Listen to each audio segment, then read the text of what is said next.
अस्सलाम वालेकुम जी, कैसे हैं आप सब? उम्मीद है कि बिल्कुल ठीक-ठाक होंगे।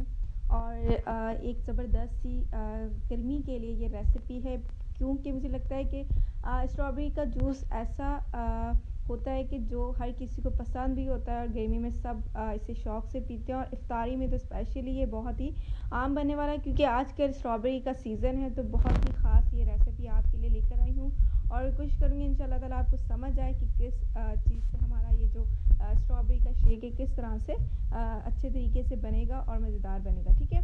अच्छा, ये स्ट्रॉबेरी मैंने ले ली है और इसको ऊपर से आप इसे जो सकते हैं वो रिमूव कर देने हैं, अच्छे तरीके से करने हैं ताकि इसका टेस्ट ना आए, और इस तरह से आपने हाफ हाफ पीसेस में काट लेने हैं। और इसकी पहली बात ये है कि आपने इसको अच्छे तरीके से धो लेना है और फिर करने हैं। ठीक है। और सेकंड बात ये है कि अगर आप इसको स्टोर करके रखना चाहते हैं ना, तो आपने इसी तरीके से पीसेस करने हैं। टाइट कंटेनर ले लें या फिर ज़िपलॉक बैग ले लें या कोई चॉपर वगैरह ले लें, अगर घर में अवेलेबल है तो वो उसके अंदर डाल कर ये और पैकेट बनाकर रख लें।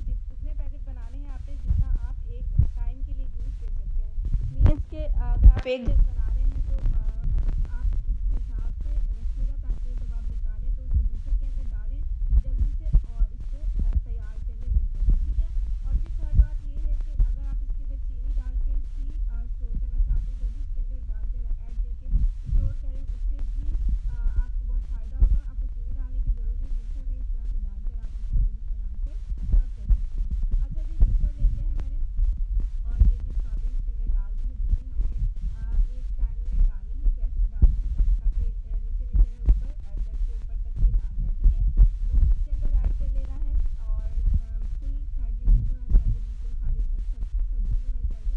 और ये इसके अंदर ऐड करके उसके बाद हम लोग इसके अंदर चीनी ऐड करेंगे। चीनी हर चीज़ रोज़ आपने ऐड करनी है, चीनी आपको रोज़ बनानी है। ठीक है। ये थोड़ी सी खट्टी होती है, और तो चीनी आपने थोड़ी सी ज़्यादा डाल देनी है ताकि इसकी खटास लग जाए और ये अच्छी तरीके से रेडी हो। ठीक है। इस बात का खास ख्याल रखा करें क्योंकि ये थोड़ी सी खट्टी होती है, इस वजह से हमें इसमें चीनी थोड़ी सी ज़्यादा डालनी पड़ती है। ठीक है। ये आपके ऊपर होता है, क्योंकि हर किसी को ज़्यादा चीनी ज़्यादा मीठा पसंद नहीं होता, तो फिर वो उस हिसाब से डालते हैं। ठीक है। अच्छा, ये क्यूब मैंने इसके अंदर डाल देने हैं, ये भी डालें, क्योंकि आजकल मौसम बहुत चेंज हो गया है, अचानक से मौसम चेंज हुआ है।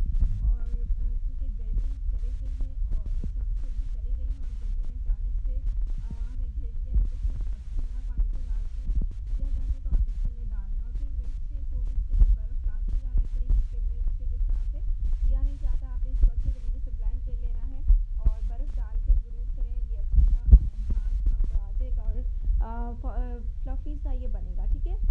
बर्फ़ आपने लाजमी इसके अंदर ऐड कर लेनी है। ठीक है। इस तरह से आप इसको ब्लेंड कर लें, तकरीबन 2-3 मिनट के लिए कीजिएगा, क्योंकि इसके अंदर बीज जो होते हैं वो थोड़े से हार्ड भी होते हैं, तो फिर इस वजह से इसको थोड़ी सी टाइम लगता है। ठीक है। इसको अच्छे तरीके से ब्लेंड कर लेते हैं, जब तक आप जाकर मेरे चैनल को सब्सक्राइब कर दें, क्योंकि इस तरह की रेसिपीज़, मज़ेदार सी रेसिपीज़, रमज़ान स्पेशल सीरीज़ चल रही है, उसके बाद इंशाल्लाह ताला ईद की रेसिपीज़ आपके साथ शेयर करूँगी, और आपकी जो ईद है वो स्पेशल बनाऊँगी। तो आपने जल्दी सब्सक्राइब कर देना है और बेल आइकन के बटन को आपने लाजमी दबा देना है, ताकि मेरी इस तरह की वीडियो, इस तरह की रेसिपीज़ आप तक आसानी से पहुंच जाएं और आप इंजॉय करें अपने ईद को, अपनी इफ्तारियों को। ठीक है।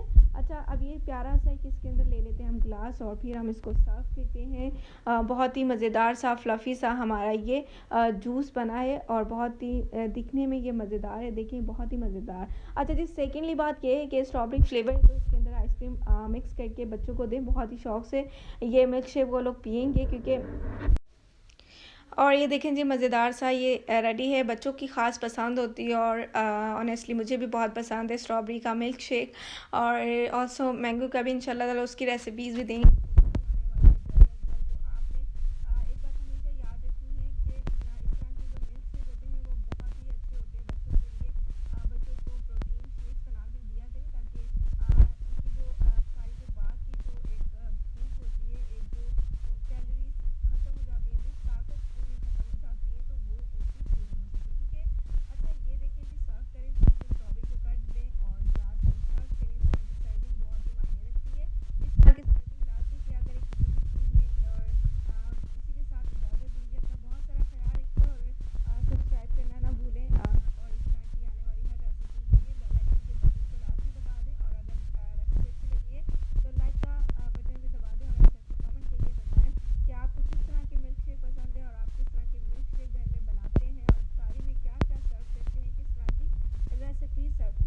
अल्लाह हाफ़िज़।